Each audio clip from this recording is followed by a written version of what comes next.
Good morning, dear children. I shall teach you sentence in English grammar lecture 4. Sentence. What is sentence? Sentence means होता है वाक्य. Sentence means वाक्य. A group of words that make complete sense is called sentence. Sentence क्या है? Sentence जिस शब्द समूह से शब्दों का ऐसा समूह जिनसे एक अर्थ स्पष्ट हो. वाक्य का ऐसा समूह जिससे पूर्ण अर्थ स्पष्ट हो, कंप्लीट सेंस, पूरा अर्थ जो है क्या हो, स्पष्ट हो. जैसे आई एम रीडिंग, मैं पढ़ रहा हूं, ये इससे पूरा जो है अर्थ स्पष्ट हो रहा है.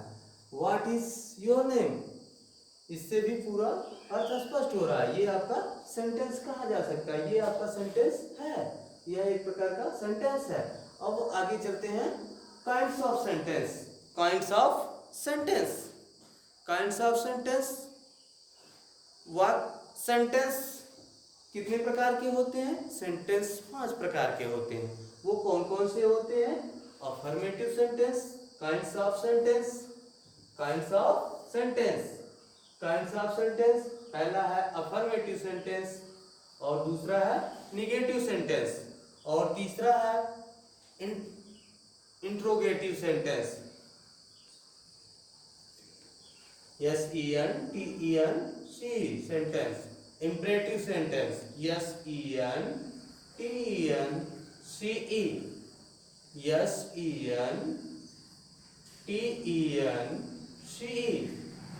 Imperative sentence.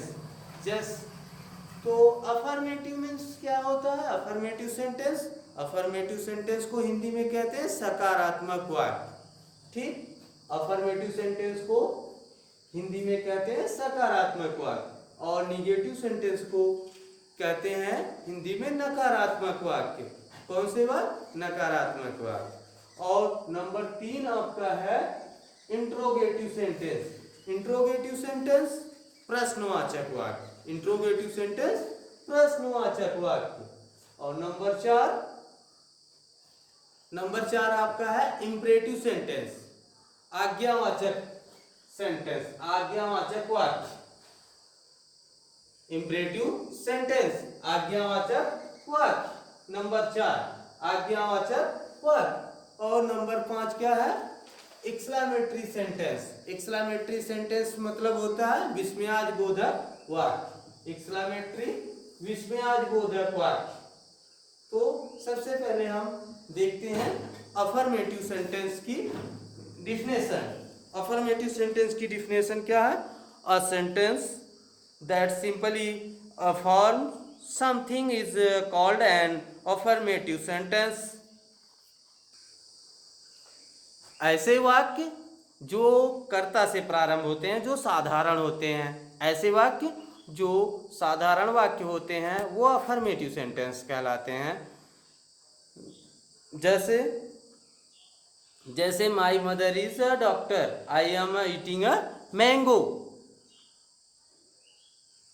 ऐसे वाक्य साधारण होते हैं जो कि सब्जेक्ट से ही प्रारंभ होते हैं. किससे प्रारंभ होते हैं? सब्जेक्ट से ही प्रारंभ होते हैं. ऐसे वाक्य सब्जेक्ट से प्रारंभ होते हैं. मान लीजिए कोई भी सेंटेंस देख लीजिए, जैसे Ram is going to, Ram is going, जैसे राम इज गोइंग, मान लीजिए Ram is going. Sohan is walking. तो ये क्या है? हमने क्या बताया? A sentence that simply affirms something is called an affirmative sentence. तो क्या होता है? ये साधारण वाक्य होते हैं और ये सब्जेक्ट से प्रारंभ होते हैं. ये इनकी स्टार्टिंग में क्या होता है, सब्जेक्ट होता है, सब्जेक्ट। तो सब्जेक्ट क्या है, राम है, राम क्या है, सब्जेक्ट है। इनकी स्टार्टिंग में सब्जेक्ट लगा है, ठीक। जैसे आई एम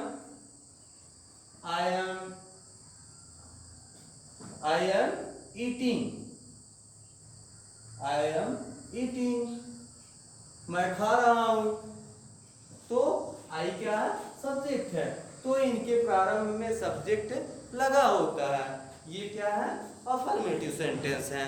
तो फिर आगे हम देखते हैं नेगेटिव सेंटेंस। सेकंड है negative sentence. Negative sentence, a sentence that denies something is called a negative sentence.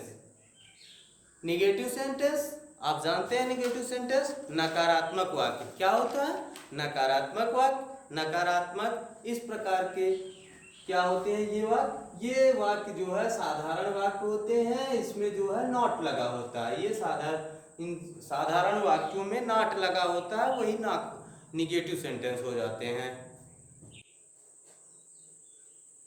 जैसे आप समझ लीजिए, साधारण वाक्यों के साथ नो लगा हो, नॉट लगा हो या नेवर लगा हो, वो सभी क्या होंगे, निगेटिव सेंटेंस होंगे। नो लगा हो, नॉट लगा हो या नेवर लगा हो, वो सभी क्या होंगे, निगेटिव सेंटेंस होंगे, ठीक है। एग्जाम्पल इसका, he is not going, he is not going, she does not read, ये निगेटिव सेंटेंस है। ये निगेटिव सेंटेंस के एग्जाम्पल है। आगे तीसरा है इंट्रोगेटिव सेंटेंस। इंट्रोगेटिव सेंटेंस प्रश्नवाचक वाक्य। प्रश्नवाचक वाक्य, a sentence that asks the questions called interrogative sentence। तो इसका एग्जांपल है, आर यू गोइंग, क्या are you going, what are you doing. तो देख रहे हैं इसमें प्रश्नवाचक वाक्य लगा है, ठीक। इसमें प्रश्नवाचक का चिन्ह लगा होता है। क्या लगा होता है, प्रश्नवाचक का चिन्ह। ये इंट्रोगेटिव का मार्क लगा होता है, इंट्रोगेटिव मार्क लगा होता है इसमें। तो जिन सेंटेंस दैट आस्क, जिन वाक्य के द्वारा प्रश्न पूछा जाता है, वो क्या कहलाते हैं, इंट्रोगेटिव सेंटेंस कहलाते हैं। जिन वाक्यों के द्वारा, जिन सेंटेंस के द्वारा प्रश्न पूछा जाता है, वो इंट्रोगेटिव सेंटेंस कहलाते हैं। तो आगे है चौथा आपका है fourth, imperative sentence. Imperative sentence, imperative sentence that a sentence that expresses an order, a request or an advice is called a imperative sentence. Example, please give me a pen, always speak the truth। जिन वाक्यों से आज्ञा expresses, आज्ञा, N order, आज्ञा लिया जाता है, request किया जाता है, और क्या किया जाता है, सलाह लिया जाता है, निवेदन किया जाता है, आदि ईटीसी, आदि की जो है आदि का भाव प्रकट होता है, वो कैसे वाक्य होते हैं, वे इंपरेटिव सेंटेंस होते हैं। किस तरह के वाक्य, imperative sentence.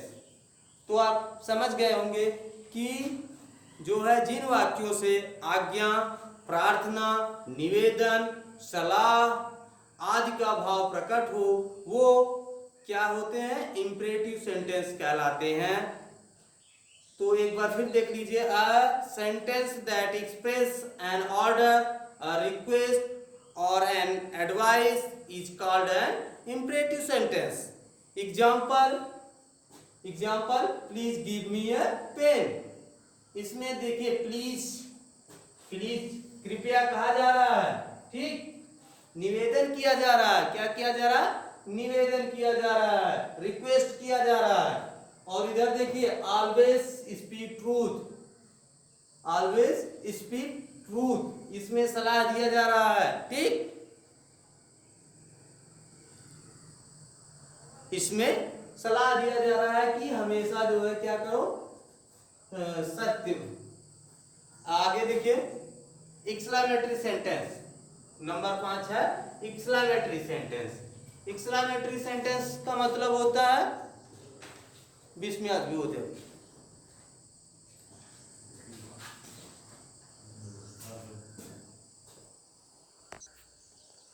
Always speak truth, हमेशा जो है सत्य बोलना चाहिए।